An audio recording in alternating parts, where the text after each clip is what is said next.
please understand this in the best terms of Sri Lanka. We have no choice but to pay that debt and interest until we are able to negotiate a settlement not to pay that debt and interest. That is why, I don't know if you guys have been seeing in the news, we've been promoting saying you need to appoint a financial advisor to negotiate that debt. Sri Lanka can't have a sovereign default. Just for you to know the magnitude of a sovereign default, you're talking of a generation of pain. A generation of Sri Lankans in pain if the country goes into a sovereign default. However, the reason we need the IMF is because A, they will support us with some emergency funding. B, we have the credibility to go to the Paris Club and to go to bilateral countries for us to get certain soft loans, for us to get through the next 3-4 months and be able to manage our finances. That is why we need to go to the IMF. Whilst we are having discussions with the IMF, when Sri Lanka appoints a financial advisor to negotiate our foreign debt and appoints a legal advisor, but the priority is a financial advisor, at that point of time, we can negotiate with our bondholders and ask for a temporary freezing of payment and pushing it down either 2 or 3 months until we have a complete IMF solution. And then you discuss, is it a long-term delay or is it a haircut of debt, etc., etc. So we are in an absolutely desperate situation. We are in an absolutely desperate situation because today we don't have a finance minister. IMF is not going to talk to the wall. IMF can't talk to the wall. They need a stable government, whoever the government is, we don't care today. They need a stable government, they need a finance minister. Then only IMF will start the discussions with Sri Lanka in a formal basis. Now, until the cabinet resigned, the meeting was supposed to be on the 10th of April, and generally an IMF discussion, generally from what I have been talking to people across the world, is minimum 6 months. Minimum 6 months, okay? If they do it with some urgency, maybe 3 months, 4 months if we are lucky, but minimum 6 months. So today we have appointed a committee. Actually, we were in the advisory council. We are the ones who promoted that. This committee with Dr. Indrajit Kumaraswamy and the other 2 people, we appointed them 3 weeks ago. The government never announced it 3 weeks ago, simply because they were embarrassed that they would have to use people like that who are professional to advise the government, because the government was not willing to listen for the last 1 year. That is why they only announced it yesterday. But these people have been there and they've been already having all the discussions with the president, discussions with the IMF. And now we've appointed a central bank governor, very credible guy. It's really a good thing. However, we still don't have a treasury secretary. I am told there's another gentleman called Mahinda who is going to be appointed as a treasury secretary. But none of this matters if we don't have a finance minister and a stable government. Okay, so Sri Lanka has this problem on this side. And then on the other side, in Sri Lanka, we are now having a banking crisis. We're having a banking crisis simply because the banks don't have dollars. So internally, the banks are unable to pay each other because they don't have sufficient dollars. What has happened is the money that the banking system had in terms of dollars had been used for essential imports and have been used by the central bank to pay the debt and to pay the interest. I repeat again, we have no choice. We must pay the debt and the interest, because a sovereign default means our children's children also will suffer in Sri Lanka. Only way is a negotiated settlement. So with the current situation where the parliament is not willing to compromise and trying to find any kind of solution, we are heading towards a disaster. Forget about you finding fuel to your vessels. You won't be able to go on the road. You won't be able to operate your business. In 2 weeks to 4 weeks, you're talking about a complete closure of business. This is beyond having conferences and this and that and all the bullshit. You won't be able to operate your businesses because you won't be able to function. Indian credit line, we are getting fuel that is there maybe till latest mid of May. How are we going to get fuel? How are we going to have energy? Why would anybody come to Sri Lanka when there's absolute anarchy? The vessels are not going to come, the planes are not going to come, right? And the people are going to take things to their own hand. So I have organized with the associations tomorrow, more than 20 associations are going and having a massive press conference to force the parliament and the members to come to a compromise and come to a solution. If they don't come to a compromise, we are done. Because without a stable government, whoever the government, it doesn't matter. I don't think we should be political anymore. Whoever the government is, we need some form of government. So on one side, we need that to avoid economic Armageddon. And lots of people don't understand this. That is why I thought I'll take 15 minutes to explain this to you all, because our industry is also at stake. Like our industry, all the industries are at stake. Tomorrow morning, we are having maybe about $10 billion of exports that are going to be talking about the same kind of point at a national level, because we decided that we can't sit around and do nothing anymore. Because the businesses have the power in Sri Lanka. We control the GDP of Sri Lanka. We control trade, we control exports, we control the domestic business. If we don't use that power to avoid this catastrophe, guys, forget about living in Sri Lanka.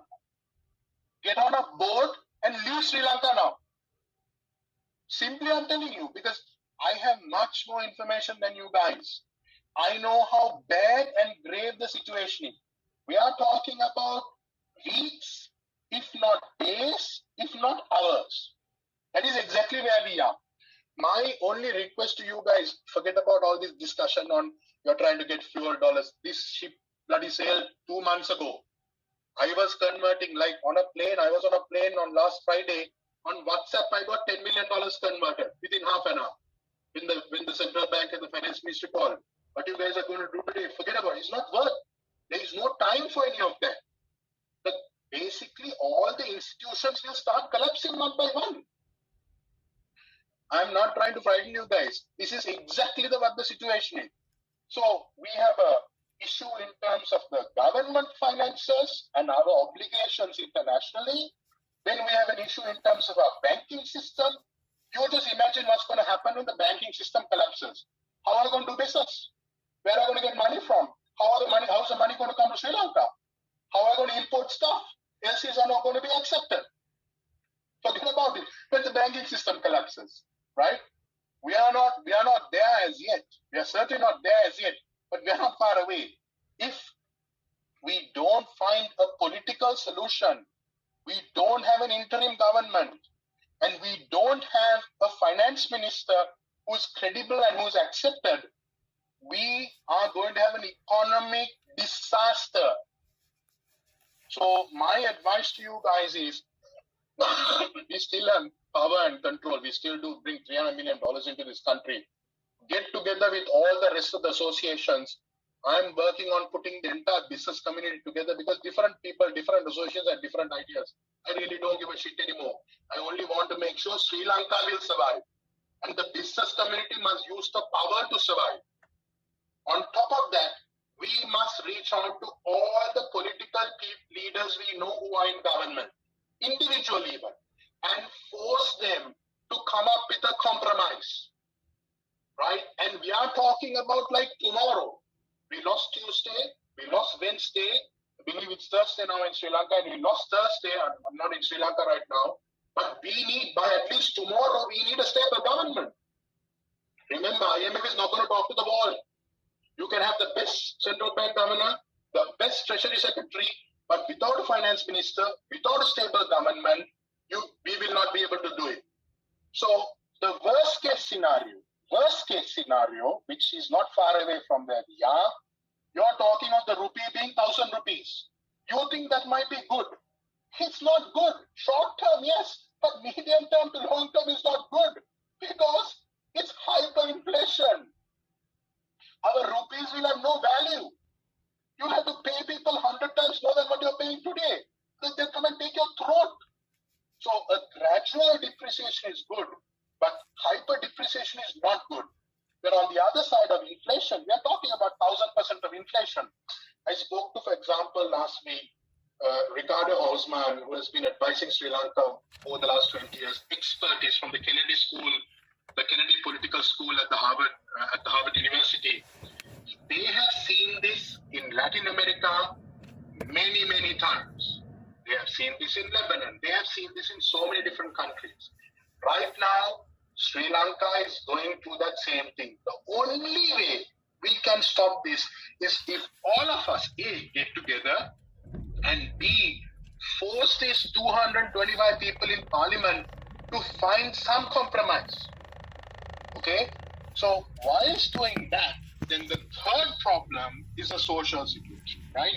We're having everybody protesting. Unfortunately, I respect peaceful protest. I think that is good. But I don't think the protesters know what's going to happen the day after the protest. What's going to happen the day after the protest? We need some stability. We can't kick everyone out. We need some form of stability. Otherwise, the country is done. It's completely done. So we also need to find a way to educate the protesters, saying, everybody seems to be having very ideological mindset. We want this, we want that. We are not going to get all of that, right? And think about when country is in permanent darkness, you have no fuel at all, you have no food, you have no medicine. You think these protests are going to be peaceful? They will destroy and burn everything in the country. So my request is, guys, you have to be more focused in what we are doing. Forget about you trying to give 1 million, 2 million. This is not going to solve anything, right? You're talking of a complete collapse of the country. And that's where we are. People who know this really know this. Lots of people don't know this, okay? So it's important for us to be able to, A, get together, and B, put lots of pressure to anybody in parliament that we know, saying we need to find a compromise. So I just thought it's important for me to spend 10-15 minutes with you guys and give you an update, because I just didn't get the feeling that you guys were really understanding the ground situation and the gravity of the ground situation. I'm happy to take some questions. Prabhash, next repayment is in July. Is any of that sovereign default? If you have a sovereign default, no bank in Sri Lanka is going to be recognized. You won't be able to import anything. Prabhash, this meeting tomorrow, where is it going to be? I think it's organized. We are the ones who pushed and organized it. It's at 2:30 at, hold on, let me check. I'll send it in the group. Do you want us to go there physically or what? There are already 20 odd associations tomorrow, but I can also give you the contact on whom to talk to if you guys want to go. But my point is, I don't think it's any value for you to go tomorrow for this meeting. It's already too late. There are so many people going for that, right? But I think what is important is all of us have contacts. All of us have contacts. We need to reach out to our contacts in any political party and try to get a common consensus. If we don't have a stable government in the next 24 or 48 hours, we won't be able to do anything. But Prabhash,